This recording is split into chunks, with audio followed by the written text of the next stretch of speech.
We were not aware of how many bees that were in the chimney. It was an epic find for the city of Palms. One of our contractors was cutting the lawn here, and he made us aware that there was a bee infestation in the chimney. Turns out this abandoned home became the perfect hive for a colony of bees. But instead of exterminating them, the city decided to rescue as many as possible.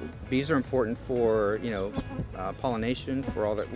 We live in an agricultural area here in South Texas, so it's very important that the bees be saved and rescued as much as we can. Primarily protecting human life, but if we can relocate them, then that's a good thing. That's when the city called on a local beekeeper, Glenn Simpson, with Bay Bees out of Brownsville with over 40 years of experience.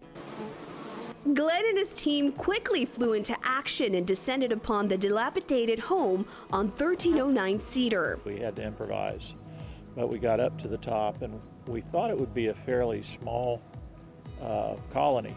To everyone's shock, There was at least 15 to 20,000 bees in that one colony.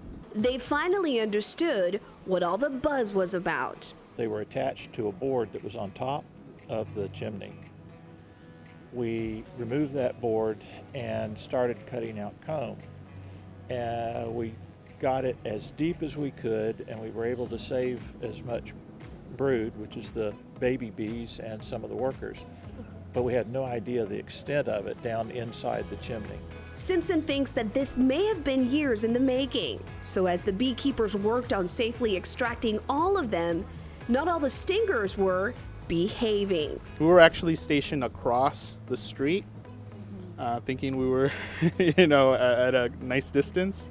But you wear loud colors. I was wearing cologne that day, and of course they were attracted and they came over. This city employee actually had to run across the street to flee the stingers. And although he didn't get stung, others weren't as lucky. Two of our city staff were stung. One of our building inspectors was stung.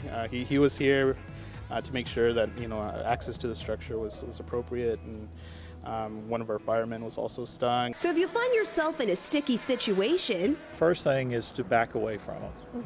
Don't swat at them. They'll take it as a threat, and that will cause them to become more defensive and possibly sting you.